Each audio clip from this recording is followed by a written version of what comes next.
4 साल के अंदर महाराष्ट्र सरकार ने कोई भी फंड नहीं दिया। देंगे तो उनके घर का ही मेयर रहता हमेशा। एक पाकिट मारने वाले को टिकट देते थे और भर उनकी नीयत अच्छी नहीं रही। किसी लीडर की अंधी भक्ति के ऊपर वोट नहीं देना चाहिए, मजबूरी से उसको वोट दे देते। गवर्नमेंट के हालात खराब बोल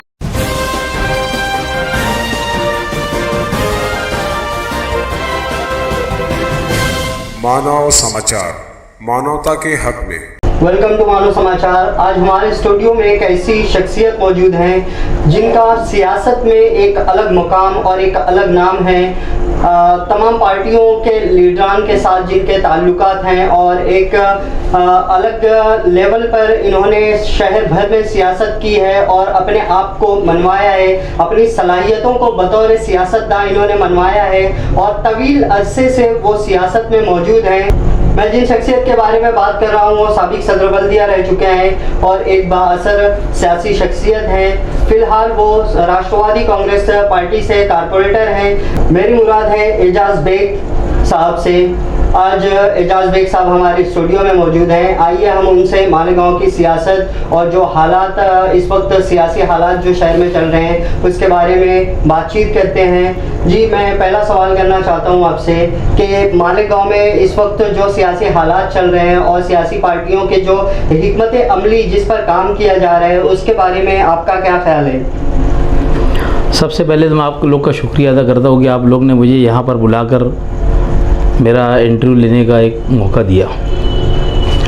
हालात सियासी तो शहर के अंदर ऐसा है कि 5 साल से हम लोग, ये 4था साल है हमारे लिए, हम लोग ये पूरा 5 साल अपोजिशन के अंदर गुजार रहे। शहर के अंदर जिस तेज़ी से काम होना चाहिए था वैसे हालात के ऊपर शहर के अंदर काम नहीं हो रहे। अभी गुज़िश्ता 2-4 महीने से शहर के अंदर कुछ कामकाज दिख रहे। बहरहाल शहरी हालात के ऊपर, जहाँ पर माइनॉरिटी का शहर है, मुस्लिम कम्युनिटी का शहर है, यहाँ पे 80% काम होना चाहिए था, यहाँ पर 80% काम नहीं हो रहे। इसके लिए शहर डेवलप नहीं हो रहा। तो ये जो काम नहीं हो रहा है शहर में, तरक्याती कामों का जो फुकदान है, तो इसकी असल वजह क्या हो सकती है? असल में ये 5 साल के अंदर गवर्नमेंट ने कोई फंड वगैरह दी नहीं। सरकार के अंदर बीजेपी की सरकार ने दी, आज तक के एक भी डीपीआर बंद के जो जाता है कारपोरेशन से 2 करोड़ का, 10 करोड़ का, 20 करोड़ रुपए का, ये मैं समझता हूँ 4 साल के अंदर एक भी गवर्नमेंट ने फंड नहीं दी। गवर्नमेंट के हालात ख़राब बोलो या मालेगांव को नज़रअंदाज करने का काम जो गवर्नमेंट ने की है, आज तक के ऐसा नहीं हुआ। इसकी वजह से शहर के अंदर डेवलप नहीं हुआ। और कांग्रेस और शिवसेना की जो बीजेपी कांग्रेस और इसकी मेजॉरिटी है कांग्रेस की, उसके अंदर आधे से ज़्यादा फंड यानी आउटर के अंदर चले जाता। इसीलिए शहर के अंदर कामकाज नहीं हो रहे। जी, यानी कि मालेगांव सेंट्रल का जो इलाका है, कारपोरेशन का जो असल इलाका है, इसे सिर्फ मुस्लिम अक्सरियत होने की वजह से नज़रअंदाज किया जा रहा है या फंड इतना नहीं दिया जा रहा है। फंड तो गवर्नमेंट ने, मैं समझता हूँ कि डीपीआर का कोई फंड नहीं दिया गवर्नमेंट। मेरी मालूमात में ऐसा कि 4 साल के अंदर महाराष्ट्र सरकार ने कोई भी फंड नहीं दिया। जी, अब क्यों नहीं दिया गवर्नमेंट ने फंड, ये तो अपन पूछ नहीं सकते। गवर्नमेंट है, बार बार हर पार्टी के लोग मुतालबा करते हैं। शेख रशीद साहब जाके मुतालबा करते, शेख आसिफ साहब जाके मुतालबा करते, मुफ्ती इस्माइल साहब जाके मुतालबा करते। अलबत्ता के महीने भी जाके लेटर दिया राष्ट्रवादी के जिम्मेदार लोगों को, हमारे शहर के रोड रास्ते के लिए फ़ंड दिया जाए। अभी तक के उसके ऊपर कोई कार्रवाई हुई नहीं। जी, तो हमारे जो सियासी कायदीन हैं वो मुसलसल कोशिशों में लगे हुए हैं कि शहर में तरक्याती कामों के लिए हुकूमत से फंड मिले, लेकिन कुछ ऐसी वजूहात की बिना पर मालेगांव को फंड मुहैया नहीं किया जा रहा है, जिसकी वजह से तामीरी काम जो है वो हमारे शहर में नहीं हो रहे हैं या तामीरी कामों का फुकदान है। तो एक मैं अगला सवाल आपसे ये करना चाहता हूँ कि अभी हाल ही में आपने अपने एक इंटरव्यू में एक ऐसा बयान दिया कि शहर की सियासत में एक बुनकर मेयर को मौका मिलना चाहिए या किसी बुनकर को बतौर मेयर शहर में, या किसी बुनकर को शहर का मेयर बनाना चाहिए। इस बयान से आपकी क्या मुराद है? मालेगांव शहर के अंदर बुनकर जो है एक बड़ा टैक्स अदा करता। मेरी मुराद ये है कि आज कई दिनों से, कई 2-3 साल से मालेगांव के अंदर ग्रीन ट्रिब्यूनल्स एक गवर्नमेंट की ही है, उसका एक लटकती हुई तलवार है जो साइजिंग के ऊपर लटकी है, पावर लूम के ऊपर लटकी हुई है, रंगीन का कारोबार करने वालों के ऊपर लटकी हुई है। ये सारी चीज़ों को देखते हुए मेरा दिल ऐसा कहता है कि यार एक अगर पावर लूम का कोई बुनकर अगर मेयर बनेगा तो ये सारी चीज़ को समझेगा कि यार ये क्यों होता है। इसीलिए मेरे दिल के अंदर एक बात आई कि बुनकर ने मेयर बनना चाहिए, एक शहर का अच्छा एक नुमाइंदा कोई भी मुफ्ती इस्माइल साहब ने ये करके और उसका नाम डिक्लेयर करके मालेगांव महानगर पालिका के अंदर आने वाले चुनाव के लिए उसका नाम डिक्लेयर करके एक अच्छा इलेक्शन लड़ना चाहिए। आप शहर के लोगों की भी यही ख्वाहिश है।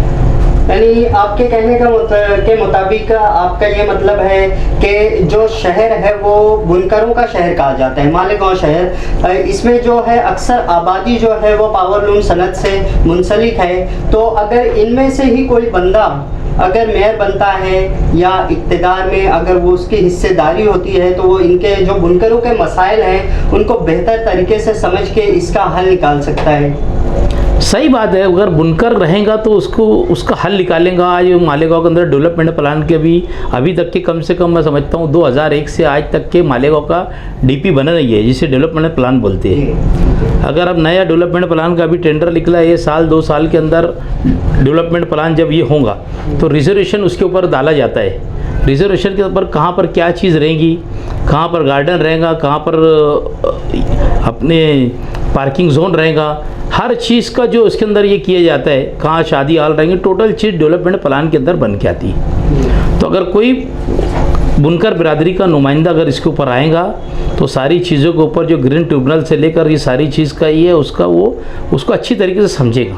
जी, लेकिन एक आम रुझान ये देखा गया है कि शहर का जो एक बुनकर तबका है वो सियासत से दूर है। तो शहर में कोई ऐसी शख्सियत आपकी नज़र में हो जो यानी सियासत में आए हो, जो बुनकर भी हो और उस शख्सियत का इतना असर हो कि उसे मेयर के ओहदे पर बिठाया जा सके? देखो, नाम का ऐसा है, हर इंसान को ख्वाहिश होती है। अगर एक अच्छे लोग बैठ के सर जोड़ के बैठे और उसमें अगर तय किया जाए कि भाई किसको बनाना है, ऐसे 2-4-5 नाम लेकर और गांव के अंदर बैठ के बात करना चाहिए कि ये नुमाइंदे इस लायक है, जो जाकर एक कमेटी बनाकर उलमाए कराम को लेकर के शहर के ज़िम्मेदारान को लेकर बात करना चाहिए कि भाई ये 2-4 नाम है अपने पास, चल के इनसे बात करते कि भाई तुम सियासत के अंदर आगे आओ और आगे मेयर के लिए आप उम्मीदवार रहो। हो सकती ना, क्यों नहीं हो सकता? क्योंकि मुफ्ती इस्माइल साहब जब 2009 में इलेक्शन लड़े थे तो ऐसा किसी को लगता था कि मुफ्ती साहब सियासत के अंदर आएंगे और एमएलए बन जाएंगे? ऐसा कुछ नहीं है। अगर आप लोग जो है ये लीडर अगर चाहे, लीडर से मुराद मेरी मुफ्ती इस्माइल से ही है, शेख रशीद से मुराद नहीं है मेरी, क्योंकि उनका जब उनके मेयर बनाने की बात आएंगी तो उनके घर का ही मेयर रहता हमेशा। तो तारीख उठा के देख लो। यानी कि आपको एक ऐसी उम्मीद है कि मुफ्ती साहब जो हैं वो किसी बुनकर को मेयर बना सकते हैं? बनाना चाहिए, बना सकते हैं, क्यों नहीं। मुफ्ती इस्माइल साहब एक पाकिट मारने वाले को टिकट देते थे और 15 दिन के अंदर वो कारपोरेटर बन जाता, तो गांव के अंदर मेयर क्यों नहीं बना सकते? पाकिट मार को अगर टिकट देते मुफ्ती साहब को, चुन के कारपोरेटर बन जाता इतनी बड़ी मालेगांव महानगर पालिका के अंदर, तो मेयर बनाना उनके लिए कोई बहुत बड़ी बात नहीं है। अच्छा एक नुमाइंदे का नाम देंगे, सब मिल के मेहनत करेंगे तो इंशाल्लाह यहाँ पर मेयर बुनकर ही हर हाल में बैठेगा।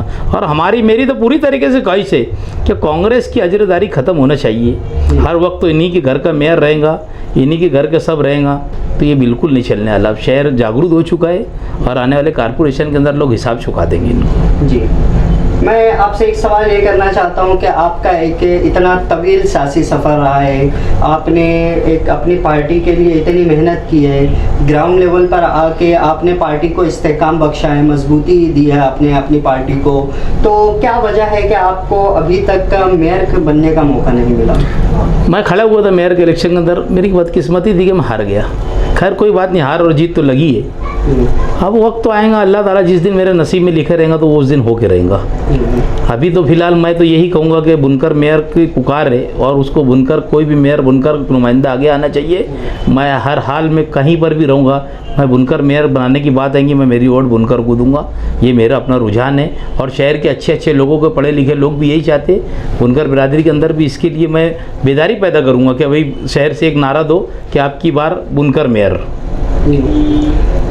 जी, जी, मुशाहिदों में ये बात आई है कि शहर का हर तबका ये चाहता है कि पढ़े लिखे जो लोग हैं, तालीम याफ्ता जो लोग हैं, या बुनकर बिरादरी के कुछ लोग जो बाअसर हैं और जिनका समाज पर कुछ दबदबा है, रोब है, तो इन लोगों को सियासत में आना चाहिए। और क्योंकि अगर वो लोग सियासत में आएंगे तो ग्राउंड लेवल पर, क्योंकि आवाम के मसाइल को समझने वाले वो लोग हैं, तो वो अगर सियासत में आए तो कुछ बेहतर काम हो सकता है, या आम आदमी के या बुनकर के जो मसाइल हैं, क्योंकि हमारी सनत जो है एक तवील अरसे से बहरान का शिकार है। और ये कोई आज या कल की बात नहीं है। अक्सर ये देखा जाता है कि साल के अक्सर जो वक्फा होता है उसमें दो 4-6 महीनों के बाद एक ऐसा वक्त आता है कि हमारी सनत को जो है बंद करने की नौबत आ जाती है।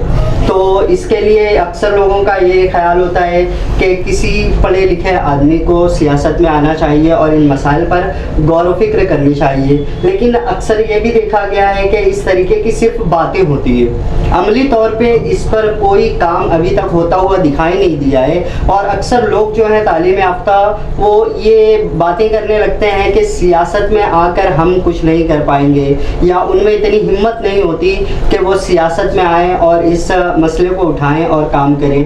तो इसके बारे में बेदारी किस तरह से पैदा की जा सकती है? असल में अच्छे और बुरे लोगों का आने का ये नहीं है। उसमें सियासत के अंदर अगर आए हैं तो तुम उसके लिए खिदमत करके समाजी खिदमत का जज्बा लेकर आना चाहिए। मैंने बहुत अच्छे अच्छे लोगों को देखा मेरी 5 टर्नों की कारपोरेटरशिप के अंदर, कि बहुत बड़े बड़े नाम के लोग आए, पर उनकी नीयत अच्छी नहीं रही। उन्होंने अपनी नीयत का गलत इस्तेमाल किया और शहर को कोई फ़ायदा नहीं पहुंचाया। और पढ़े लिखे लोगों का सियासत के अंदर आने का जो सवाल आप लोग बोल रहे, जब लीडर जब टिकट देता है ना, तो वहीं पर गड़बड़ हो जाती है। जो अच्छे लोग रहते वो पीछे हो जाते, जो बिला वजह चिल्लाट पुकार करते, जिनकी कोई इज्जत नहीं रहती।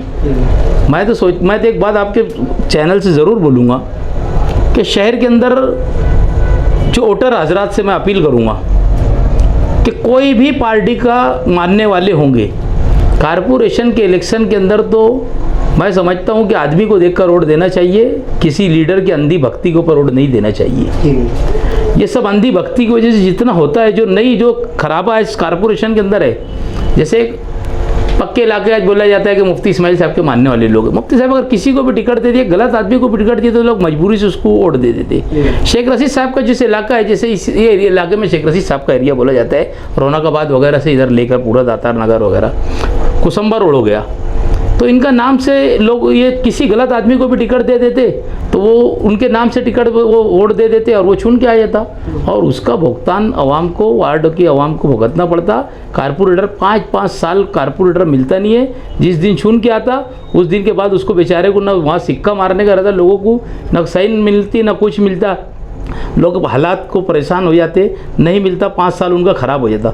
मैं समझता हूँ कि एक आदमी, जैसे एक मिसाल दे रहा हूँ मैं, एक आदमी को अच्छी बीवी जिस तरीके से मिल जाती है तो उसकी ज़िंदगी सुधर जाती, तो वैसे ही कारपोरेशन के कारपोरेटर का भी है। अगर अच्छा कारपोरेटर वार्डों को मिला ना, तो वार्डों की किस्मत अच्छी होती कि वार्डों का कारपोरेटर अच्छा मिला, तो वार्डों की किस्मत भी जग जाती। यानी आपके कहने के मुताबिक ये बात है कि अब जो वोटर हजरात हैं और राय दहिंदगान हैं, जो उनको किसी पार्टी का लेबल या पार्टी का टैग देखकर वोट नहीं देनी चाहिए, जबकि उस शख्सियत को देखना चाहिए और उसके काम को देखना चाहिए और उस बुनियाद पर वोट देना चाहिए। ये अच्छी चीज़ है आपने कही है, और शायद इसका कुछ असर भी हो और वोटर बेदार हों और वो ये चीज़ अपने अंदर लाएँ कि वो कारपोरेशन या किसी भी इलेक्शन में सिर्फ काम की बुनियाद पर वोटिंग करें, और अच्छे लोगों को सियासत में आने की ज़रूरत है। एक मेरा आखिरी सवाल आपसे ये है कि आइंदा जो कारपोरेशन के इंतखाबात होने वाले हैं, ऐसा कहा जा रहा है कि इसमें पैनल सिस्टम जो था वो ख़त्म हो जाएगा और किसी भी वार्ड से एक कारपोरेटर सिर्फ इलेक्शन लड़ेगा, यानी मुंतखब होकर आएगा सिर्फ एक कारपोरेटर। तो इस सिस्टम की वजह से कुछ सियासी हालात जो हैं शहर के, वो तब्दील होंगे, या पार्टियों को अपनी हिकमत अमली किस तरह से तब्दील करनी होगी? देखो, असल में क्या, अभी गवर्नमेंट है और गवर्नमेंट कब तक रहती है, अभी मेरी तो ऐसी मालूमात में कि हो सकता है आगे 2 का भी पैनल हो जाए, और 1 या 2 का पैनल होना अच्छी बात है। 4 का पैनल तो बहुत ख़राब है। 4 के पैनल में इतनी लंबी ये रहती वार्ड रहता, और जो आदमी के पास जाओ, जैसे मैं तो नहीं बोलता कि भाई मैं वो उधर वो कारपोरेटर करेगा, मैं तो पूरा काम करता और मैं शहर का काम करता। 4 के पैनल के अंदर है ना पूरे वार्ड का ख़राब हो जाता, कोई कारपोरेटर मिलता नहीं, काम नहीं करता। एक के पास जाओ तो बोलता है यार वो दूसरा करेगा, दूसरे के पास जाओ तीसरा करेगा। सिंगल के अंदर ऐसा हो जाएगा कि जब आदमी लड़ता है ना तो उसको अपना खुद का समझता है कि भाई मेरा वार्ड ये है, मेरा ये डायग्राम है, मुझे इसमें लड़ना है और मुझे इसमें ही काम करना है। जी। तो ये बहुत बड़ी अच्छी बात है, मैं तो समझता हूँ बड़े वेलकम। मैं तो गवर्नमेंट का शुक्रिया अदा करता हूँ कि उन्होंने एक सिंगल वार्ड कर दिया। और एक पे अगर मेरे एक के ऊपर अगर 3 फ्री आते हैं तो वो 3 फ्री वाले काम नहीं करते ना। ये सबसे बड़ी ख़राब मुसीबत है कि एक ही आदमी के ऊपर पूरा बोझ इलेक्शन लड़ने का पड़ जाता, किसी को कुछ समझता नहीं और आदमी परेशानी में आ जाता उसमें। अभी सिंगल वार्ड हो जाने की वजह से बड़ा अच्छा रहेगा कि आदमी अपना कितना खुद का कितना है उसको समझ में आ जाएगा। यानी एक आदमी अगर रहेगा, एक कारपोरेटर रहेगा तो वो अपनी जिम्मेदारी समझेगा हाँ। कि अब कोई दूसरा करने वाला नहीं है, मैं अकेला इस वार्ड का कारपोरेटर हूँ और ये सारी जिम्मेदारियाँ मुझ पर आयद होती है। बेशक यही होगा। और एक सिंगल वार्ड होने की वजह से हर चीज़ का उसको अपनी हर चीज़ की जिम्मेदारी उसकी रहेंगी। ये 4 के कारपोरेटर के पैनल के अंदर एक इधर से खींचता, दूसरा उधर से खींचता, तीसरा वो काम नहीं होता वार्ड का। उसके अंदर ये हो जाता, पहली बात तो कारपोरेटर मिलते उलते नहीं। तुम देख लो शहर के अंदर 84 कारपोरेटर के अंदर से 60 नहीं मिलते होंगे आज की तारीख के अंदर। जिस दिन से चुन के आए उस दिन से गायब है। सिर्फ जाते कारपोरेशन के अंदर कोई तो दोपहर के बाद 3 बजे सो के उठता, कोई 5 बजे उठता सो के। जब कारपोरेशन में जाते हो तो कारपोरेशन बंद हो रहती।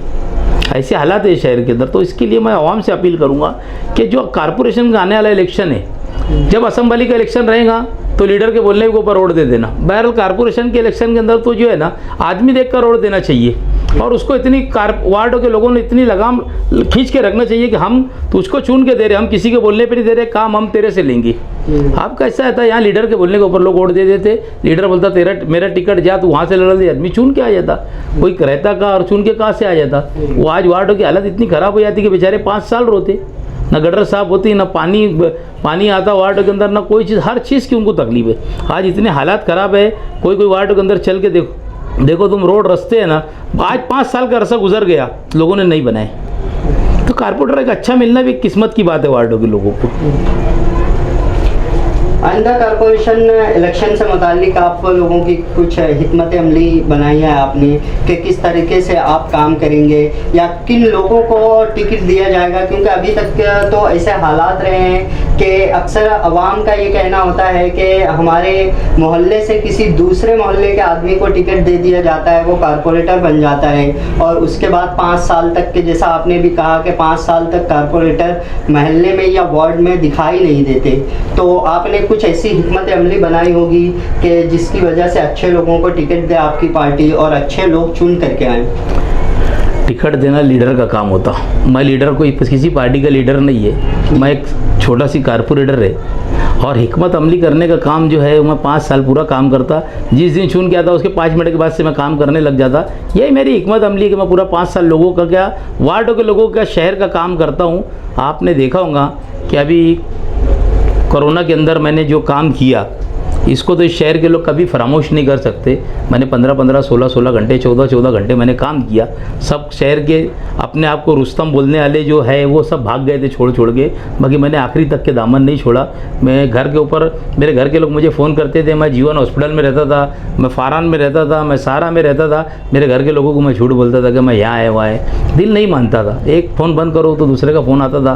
वो पीरियड इस तरीके से ये था कि जो क्वारंटाइन किए हुए लोग ना इतनी दहशत के अंदर थे कि जो बीमार से ज़्यादा है ना वो लोग दहशत के अंदर थे, जो क्वारंटाइन किए गए लोग थे। तो हर 2 मिनट के अंदर 1 मिनट फ़ोन आता। मैं बेड पे सुबह से उठ के नींद में से आँख खुलती थी फ़ोन चालू कर देता था कि भाई क्या हुआ, इसका ये हुआ, नहा धो के मैं निकल जाता था घर से।